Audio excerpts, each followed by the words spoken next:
Welcome back, everyone. Ready for another deep dive? Today, we're going to be tackling photography. Ooh, exciting. Yeah, and the inspiration for this one came straight from you, our listeners. You voted, and Ellis Mbeku's Choosing Your Photography Style was the clear winner. Great choice. That looks like a Bible for photographers. So much good stuff in there. No kidding, we've actually got excerpts from all 20 chapters to dive into, which is a lot. No such thing as too much photography talk, right? Right.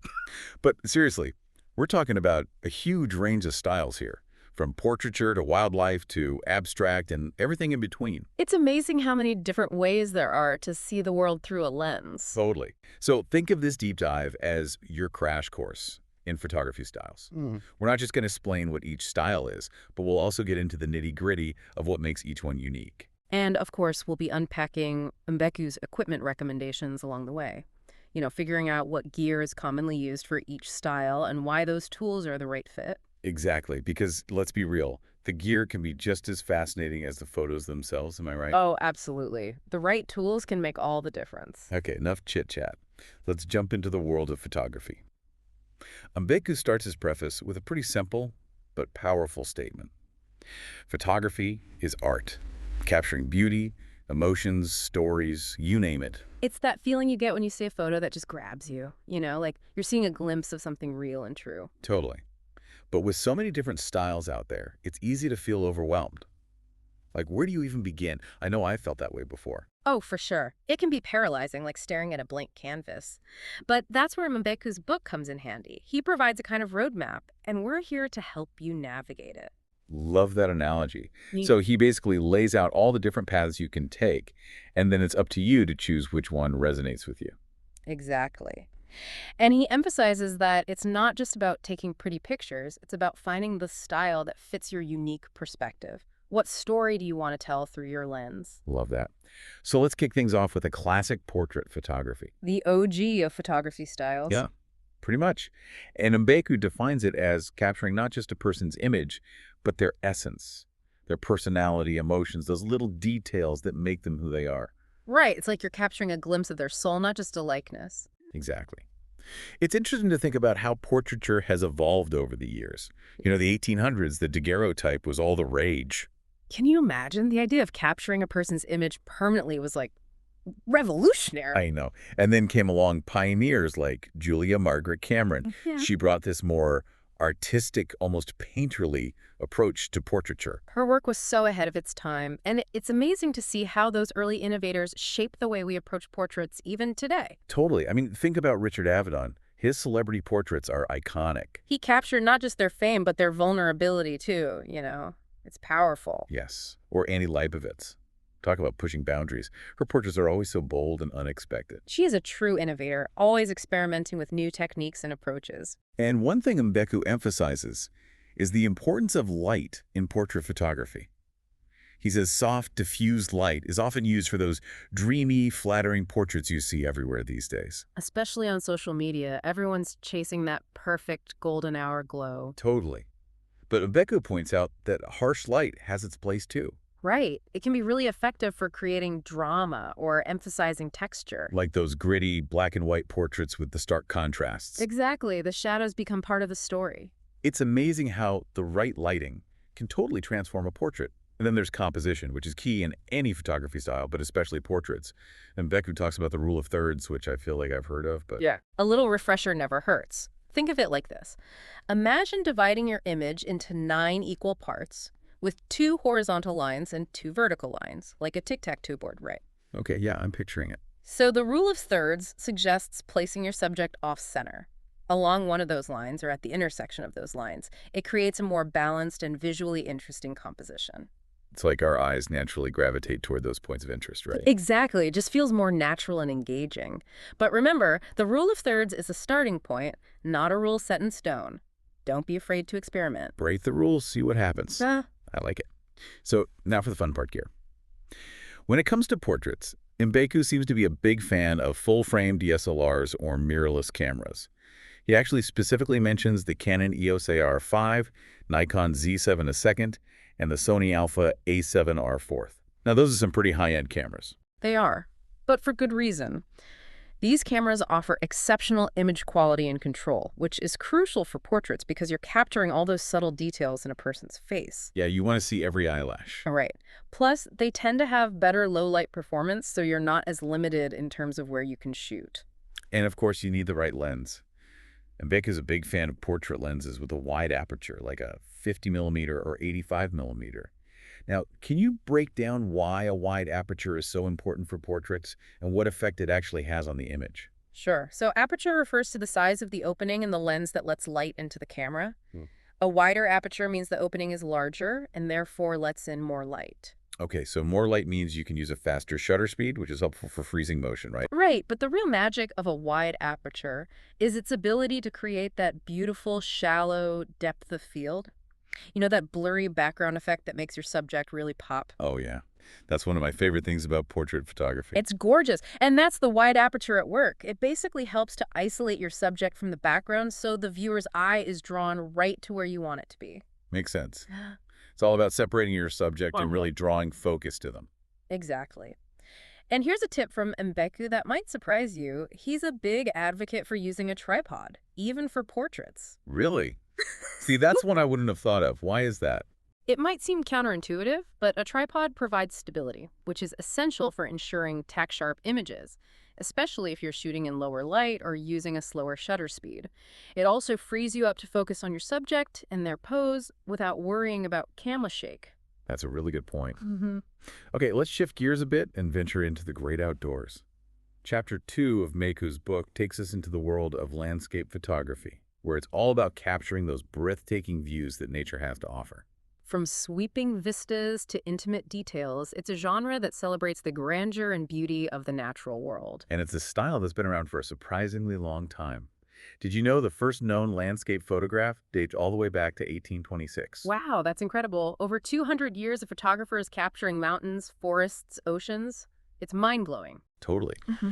And from those early pioneers just experimenting with capturing the world around them, we've seen the genre evolve dramatically. I mean, think about Ansel Adams and those iconic black and white images of Yosemite. Oh, those photos are breathtaking. They really capture the majesty of those landscapes. He was a master of light and composition. He really was. And his work has inspired countless other photographers, which is amazing. Absolutely. And speaking of inspiring photographers, Mbeku also highlights Galen Rowell, who's known for his stunning use of color in landscapes. That's interesting. So it's not just about finding a beautiful landscape. It's also about how you capture it, what choices you make as a photographer. Exactly. Rowell believed color could be used to evoke really powerful emotions, to convey the feeling of a place. He wasn't afraid to experiment with bold, saturated colors, really make those landscapes come to life. And on the other end of the spectrum, there's Edward Berinsky. His landscapes often focus on the impact of, well, us, human activity on the environment. Yeah, his photos are incredible. They're these vast, almost surreal scenes. They really make you think about our relationship with the natural world. They do. It's amazing how landscape photography can encompass such a wide range of perspectives and approaches. It really is. It's a genre with incredible depth. It definitely is. So what kind of gear does Mbeku recommend for capturing these epic landscapes? Well, he's a fan of those same full-frame DSLRs and mirrorless cameras we talked about for portraits. The Canon EOS R5, Nikon Z7 II, Sony Alpha A7R IV. So those high-end cameras that offer that amazing image quality. Exactly. And dynamic range is super important for landscapes, too. Dynamic range. Okay, that's one of those terms I hear thrown around a lot in photography, but I'm not always sure I fully understand it. Can you break it down for me? Yeah, of course. Think of it as the difference between the darkest shadows and the brightest highlights that your camera can capture in a single image.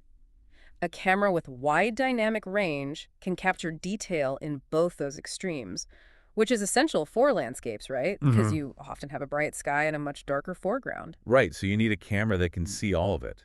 Exactly. You want to capture all those subtle variations in light and shadow. So it's like expanding the camera's ability to see the world the way our eyes do. Perfectly said. And then for lenses, Mbeku recommends going wide. Well, wide-angle lenses, that is.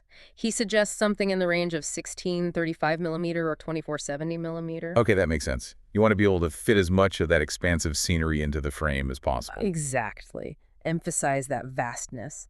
And here's a cool tip. Mbeku says ND filters, which stands for neutral density filters, are a landscape photographer's secret weapon. Oh, yeah. I've heard of those, but what do they actually do? They're like sunglasses for your lens. They reduce the amount of light entering the camera. Okay, but why would you want to do that? It allows you to use longer shutter speeds without overexposing the image, which is especially useful for capturing those dreamy long exposure water effects, where the water looks all silky smooth. Oh, yeah. Those photos are always so mesmerizing. I always wondered how photographers did that. It's all about slowing down that shutter speed and letting the movement of the water blur during the exposure. Creates that ethereal look. So cool. And of course, you'd need a sturdy tripod for that, right? Absolutely. A must-have for any landscape photographer, but especially when you're working with those longer shutter speeds. Makes sense. Now, from those vast landscapes, let's switch gears again and talk about wildlife photography. Ah, yes. Getting up close and personal with nature's creatures. Right. Chapter 3 of Mbeku's book dives into this style, which I imagine takes a ton of patience and skill. It certainly does. Wildlife photography is as much about observation and understanding animal behavior as it is about the technical aspects of photography.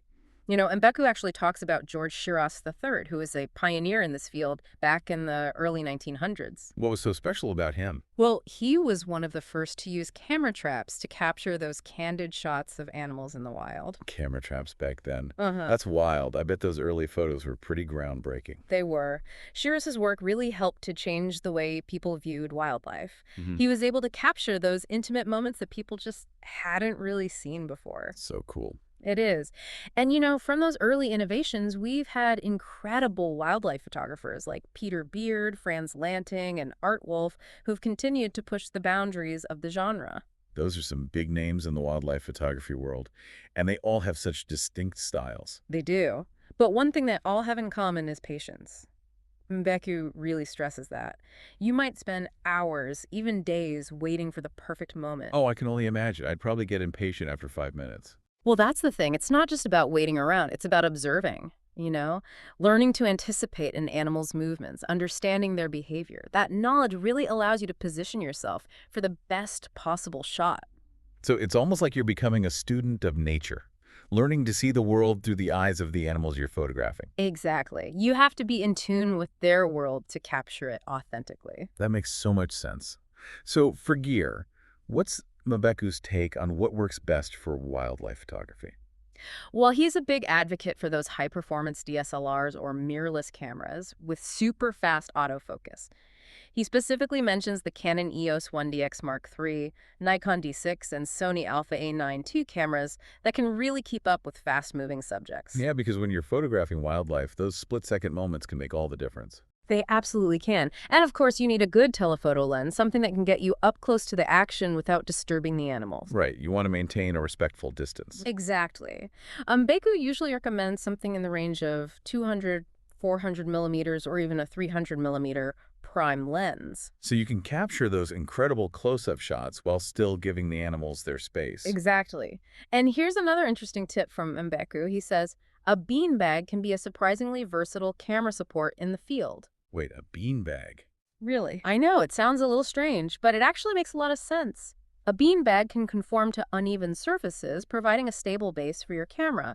Plus, it's much less conspicuous than a tripod, which is helpful if you're trying to blend into the environment and not disturb the wildlife.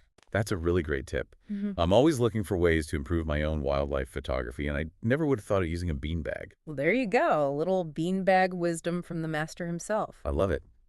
Okay, ready to trade those wide-open spaces for the hustle and bustle of the city. Let's do it. I'm ready for some urban vibes. Chapter 4 takes us into the world of street photography, which is all about capturing those candid moments of everyday life as they unfold. It's a genre that's all about spontaneity, observation, capturing those fleeting moments that tell a story. And it's got a fascinating history, too. Oh, tell me more. Well, Mbeku takes us back to the early 1900s with Eugene Atget, who documented the streets of Paris with incredible detail and artistry. His photos are still captivating today. They really are. They have this timeless quality about them. They do. He had a real knack for finding beauty in the everyday. And then Mbeku jumps ahead to the mid-20th century and the work of Robert Frank and his book, The Americans. I've heard of the Americans, but I'll admit I'm not as familiar with his work. What made it so significant? Well, Frank's photos were very different from what was popular at the time. They presented a really raw, often gritty look at American life in the 1950s. His work challenged a lot of the romanticized notions people had about America at that time. Wow, so he was really pushing boundaries. He was, and his influence on street photography and photography in general is huge. It sounds like he really shook things up in the best way possible. He did, and his legacy continues to inspire street photographers today. I bet. Who else does Mbeku highlight in this chapter? Well, he talks about Gary Winogrand, who was known for his more humorous, often ironic, take on street photography. He captured the energy and chaos of New York City like no other. His photos are so full of life. And what about Lee Friedlander? Oh, Freelander is a master of composition. The way he plays with the reflections and incorporates those elements of the urban environment is incredible. His work has this almost surreal, dreamlike quality to it sometimes. It does. He was a real innovator when it came to composition and framing. So for all those budding street photographers out there, what kind of gear does Mbeku recommend? Well, he stresses the importance of having a compact, discrete camera that allows you to, kind of blend in. So nothing too bulky or flashy. Exactly. Mirrorless cameras and high-quality compact cameras are often the go-to for street photography. Makes sense. You want to be able to move quickly and capture those moments without drawing too much attention to yourself. Right, you become almost like a fly on the wall, observing and documenting. And for lenses, Mbeku usually recommends sticking with prime lenses, particularly a 35mm or 50mm. I feel like those are popular choices for street photography. They are, and for good reason. Yeah. They're super versatile and great at capturing those in-between moments that define the genre. Plus, they're great for low-light situations, which is often the case when you're shooting in a city. Absolutely. Those wider apertures come in handy. So important. And here's a curveball. Mbeku also suggests that a lightweight tripod can actually be quite useful for street photography. Which might seem counterintuitive, right? It does, because I always think of tripods as being for those more static styles of photography. Right. But it's not about setting up a huge, bulky tripod in the middle of the sidewalk. It's more about having a tool for stabilization, especially if you're shooting long exposures or in low light. Well, that makes sense. You can get some really creative blur effects with long exposures in street photography, like those cool light trails from passing cars. Oh, right. That makes total sense. Okay, so we've covered a lot of ground with these photography styles. We've barely scratched the surface. There are so many ways to approach photography. There really are. But we're going to shift gears just a bit now and do a rapid-fire round through some other photography styles that Mbeku covers. Don't worry, we'll unpack these more in our next deep dive. Consider this your little sneak peek. I like it. A little taste of what's to come. Let's hear them. Okay, up first we have sports photography, capturing those high-action moments in the heat of the game. Ah, yes. Freezing those moments of peak athleticism. For this one, you really need a camera with lightning-fast autofocus and a high burst rate. And you can't forget those telephoto lenses, right? Yeah. You need to be up close to the action without needing to be on the field or court. Absolutely. The name of the game is speed and precision. Okay? Next, we have event photography, capturing those special moments at weddings, parties, all those celebrations. You gotta be quick on your feet for this one. And you need a camera that's versatile, reliable, and can handle low-light situations. Oh, and the battery life is key for event photography. Those celebrations can go on for hours. So true. The last thing you want is your camera dying in the middle of the party. The ultimate party foul. Okay, moving on. Food photography, which has really exploded in popularity thanks to social media. Oh yeah, everyone's a foodie these days. Lighting and styling are everything in food photography. You want to make those dishes look absolutely irresistible. You got to make them drool. Exactly. And a macro lens is a must for capturing all those mouth-watering details. Okay, next up we have product photography. All about showcasing those products in their best light.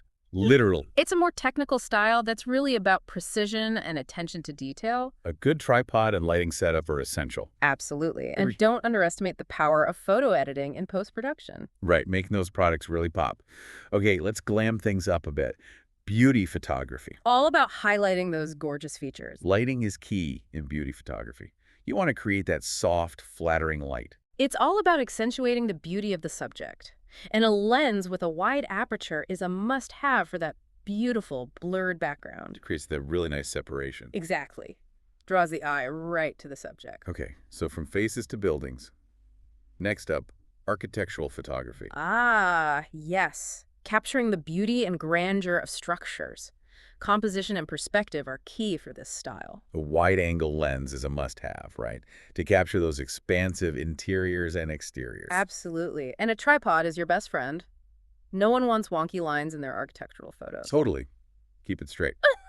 Okay, now let's shrink things down a bit with macro photography. Oh, I love macro photography. It's like entering a whole other world up close. It really is. A macro lens is a must for this one, of course. Oh, for sure. And a tripod's super helpful too for stability. Steady as a rock. Exactly. Macro photography requires a lot of patience. Okay, let's get back to basics with black and white photography. Such a classic style. Timeless. It's all about capturing the essence of your subject through light, shadow, texture, form. A camera with good dynamic range is helpful too, right? Absolutely, to capture all those nuances of tone. And don't be afraid to experiment with composition and post-processing. Black and white photography really lets you play with light and shadow. Okay, time to strike a pose fashion photography. Ah, yes, the world of style and glamour. This one's all about those striking images that capture both the clothing and the mood. It's a collaborative effort between the photographer, the stylist, the model. Everyone's going to be on the same page. And lighting is everything. Oh, absolutely. And a fast autofocus is crucial for capturing those runway moments. Okay, going digital photography. Embracing all the creative possibilities that technology has to offer. Right. It's more of an umbrella term than a specific style, but a DSLR or mirrorless camera is going to be your go-to tool for this one. And don't forget about all the amazing things you can do with photo editing software. The possibilities are endless. Okay, getting abstract photography. One of my favorites, it's all about exploring shape, color, and texture in new and unexpected ways. Don't be afraid to experiment with different lenses, lighting techniques, all of it. Exactly. There are no rules in abstract photography, which is what makes it so fun. Love that. Okay, next up, fine art photography. Where vision and concept take center stage. Fine art photography is all about creative expression, using photography as a medium to convey emotions, ideas, and experiences. A camera with high resolution and wide dynamic range is going to be your best friend here. Okay, now let's get real documentary photography. Capturing moments in time. Telling stories through powerful images. You need a fast, reliable camera for this one, something that can keep up with the action. Absolutely. And having a zoom lens with a good range of focal lengths will give you a lot of flexibility. Now let's get up close and personal with headshot photography. Putting your best face forward. It's all about capturing a person's personality and making them look their best. A lens with a wide aperture is perfect for this. And a reflector is your best friend. Bounce that light. A little extra glow never hurts. Okay, almost done. Next up is stock photography, which is all about creating images that can be licensed for commercial use. It's a competitive field, so you want to make sure your photos are top-notch. Quality is key. Right. And don't forget about those keywords. Gotta make those images searchable. Okay, last but not least, real estate photography. Showcasing properties at their finest. Making those homes look their absolute best. A wide-angle lens is key for this one. For sure. And a tripod to keep those lines nice and straight. Essential. Yeah. Wow, we really zipped through a lot of photography styles there. We did. It's a whirlwind tour of the photography world. But a lot of these styles have some key things in common, too. They do. It's all about finding what speaks to you, what you want to capture and share with the world. Okay, we covered a lot of photography styles. We did. It's like a whirlwind tour of everything photography. It really was. But we did kind of speed through those last few styles. Yeah, we did. We should probably circle back and unpack a few of those in a little more detail. Definitely. I'm game if you are. Let's do it. Where do you want to start? How about abstract photography? I always find that style to be super intriguing. But I also feel like it can be kind of hard to define. What exactly makes a photograph abstract? Ooh, that's a great question. It's not always about having a recognizable subject. It's more about capturing the essence of something, shapes, forms, colors, textures, without necessarily representing those things realistically. So it's like using photography to create something totally new. Exactly. It's about conveying a feeling, an idea, through those visual elements. I like that. So how far back does this style go? I mean, photography itself is a relatively new art form. It is.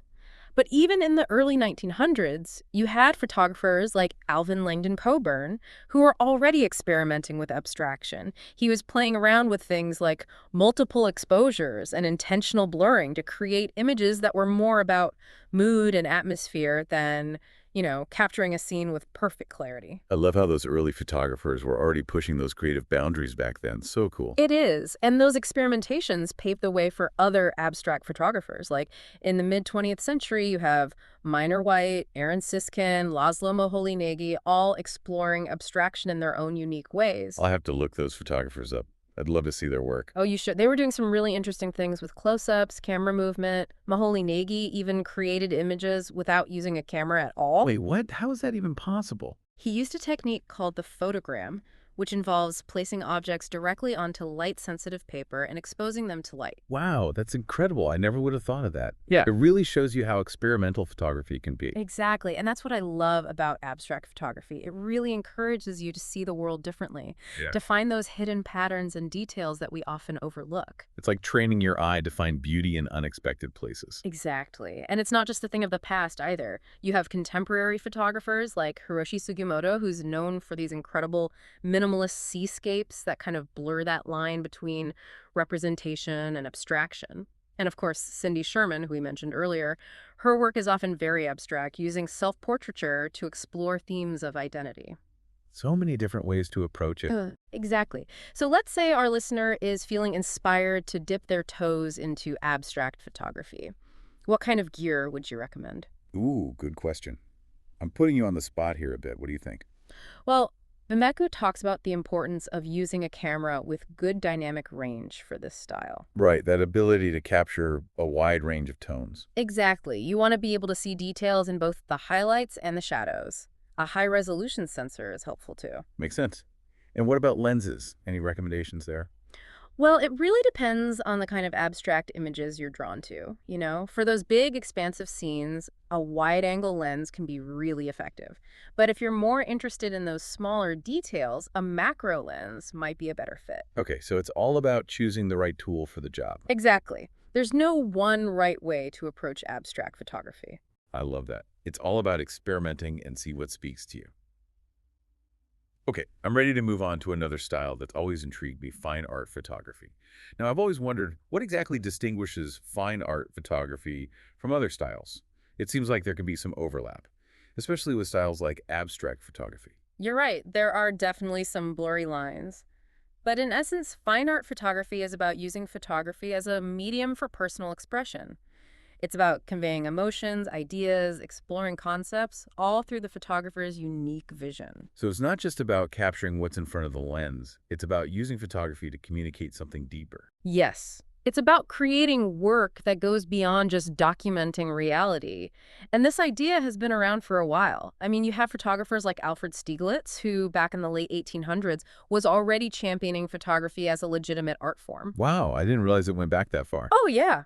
He believed photography could be just as expressive and meaningful as, say, painting or sculpture. He was ahead of his time. He really was. And his work, along with other photographers who embraced those fine art principles, like Ansel Adams and Diane Arbus, really helped to elevate photography to that level of high art. Both incredible photographers. Yeah. And both very different in their approach. Right. And that's what's so great about fine art photography. It can take so many different forms, but at its core, it's about using the medium to say something meaningful, whether that's about the world around us or about our own inner lives. And that tradition continues today with photographers like Alex Solf and Cindy Sherman. Absolutely. They're both doing really interesting work that pushes the boundaries of what photography can be. Okay, so let's say our listener is feeling inspired by all this fine art photography talk. What kind of gear would you recommend for someone wanting to explore this style? Well, a lot of it comes down to personal preference, but generally speaking, a camera with high resolution and a wide dynamic range is a good place to start. So you'd want something that can capture all those fine details. Exactly, and you want a camera that gives you a lot of control over those tonal variations. And a lens with a wide aperture, like an 85mm f1.4, is often preferred for fine art photography for that dreamy, out-of-focus background. Right, creates that really nice separation between the subject and the background. Exactly. It's all about creating a certain mood and drawing the viewer into the image. Well, this deep dive has definitely opened my eyes to the incredible diversity of the photography world. Me too. There are so many ways to see and capture the world around us. It's really quite amazing when you think about it. It is. Any final words of wisdom for our listeners before we wrap things up? I think Mbeku said it best. It's not about having the most expensive equipment or mastering every technique. It's about finding a style that speaks to you and using your camera to express your own unique vision. I love that. It's about the journey, not the destination. Exactly. So explore, experiment, have fun, and don't be afraid to break the rules. Yes, embrace the unknown. A huge thank you to Ellis Mbeku for his incredible insights into the world of photography, and a huge thank you to all of you for joining us on this deep dive.